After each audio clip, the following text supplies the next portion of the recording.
While I like to show the beautiful side of lifestyle content as a content creator, there's also this side that defines me a lot, which is the side that is always in the kitchen cooking, because I am a mom and a wife, and I am my own person. I need to eat regardless, right?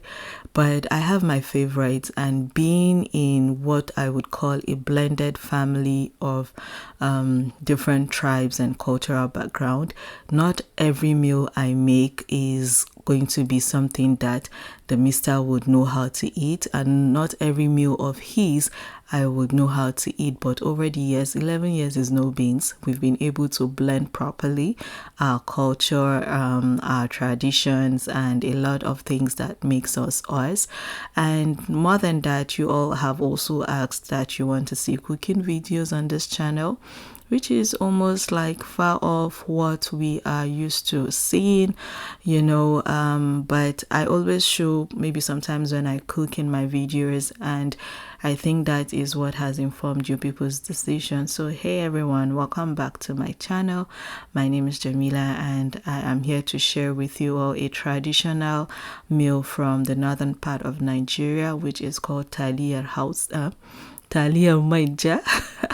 Like Talia Hausa. Yes, we do have what is called Talia Hausa, which is the locally made pasta.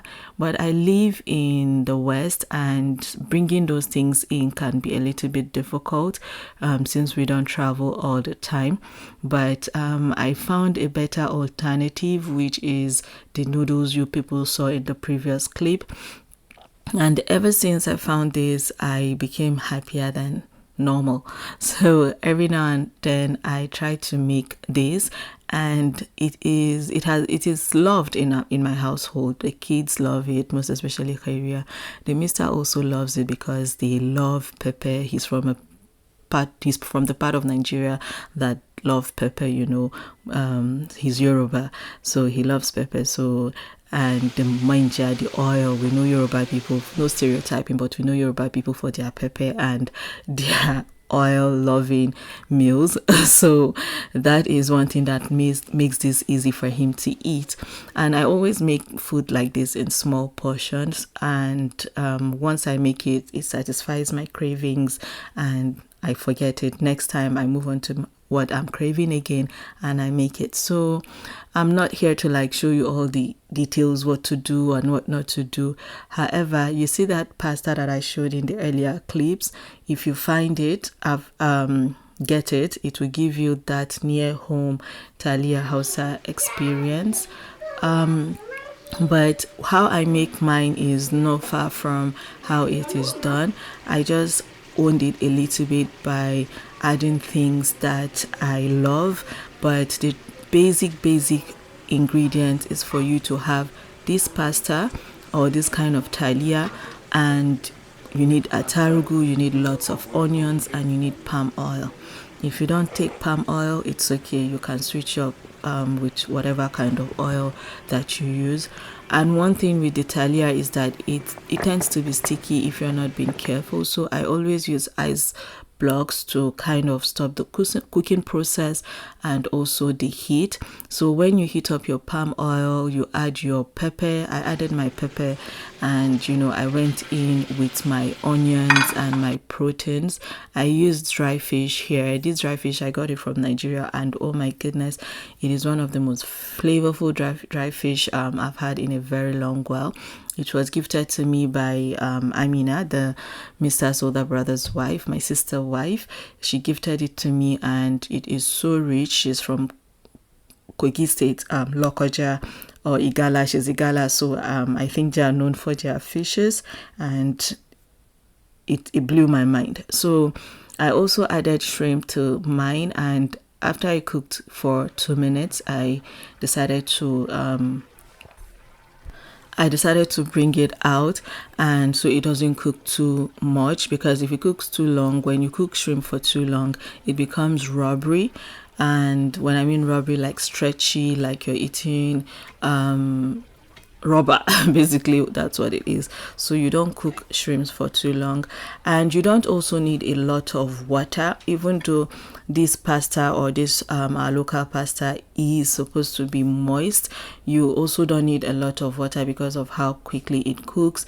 Once you, even if you're using the traditional locally made pasta talia, it will cook very, very fast. It will cook very, very fast. So don't put too much water so it doesn't get mushy instead of being moist, you know. So it has to be moist, but it doesn't have to be mushy like tuwo, you know. So that is one thing you need to pay attention to. So I start off by cooking with just little water. At the end of the day, it's still going to be very, very flavorful.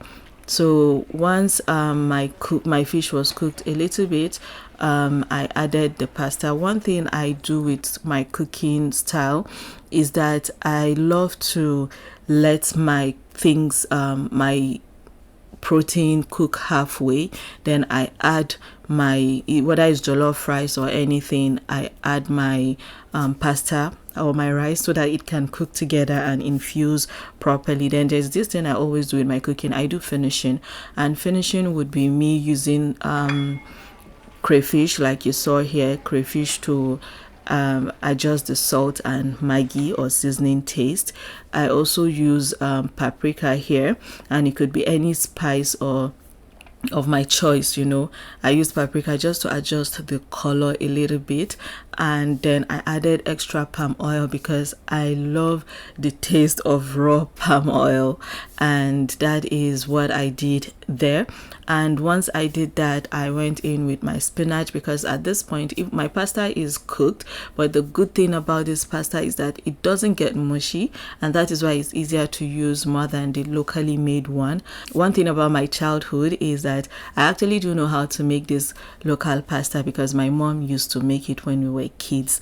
But again, the water retention is not that good, because anybody that makes it, you know, no matter how hard it dries, it has the tendency of being mushy. So you have to be careful when you're cooking it. So talking about finishing, I still went in to add I went in to add onions, and I added spring onions, albasa melawashi. I added that is what we call spring onions, and you see how the color is building up, and because it has cooked down a little bit more, it is now more infused or more combined together. And all this is done with low heat. You know, you don't need high heat for it, because you really want everything to, you know, cook properly without it getting burnt. There is no rush. You know, cooking is all about love and patience, and I'm not one to crank up the heat of my burner when I'm cooking, because I'm in a hurry. I'll take my time to cook, and it cooks well. So this is it. It's all done and all ready to eat. Everything done here was done in 20 minutes tops, from prep to cooking, and I needed to have a taste of it. And honestly, this was just to satisfy my cravings, and I did. So let me know if you all love this kind of content, and this is just a test run.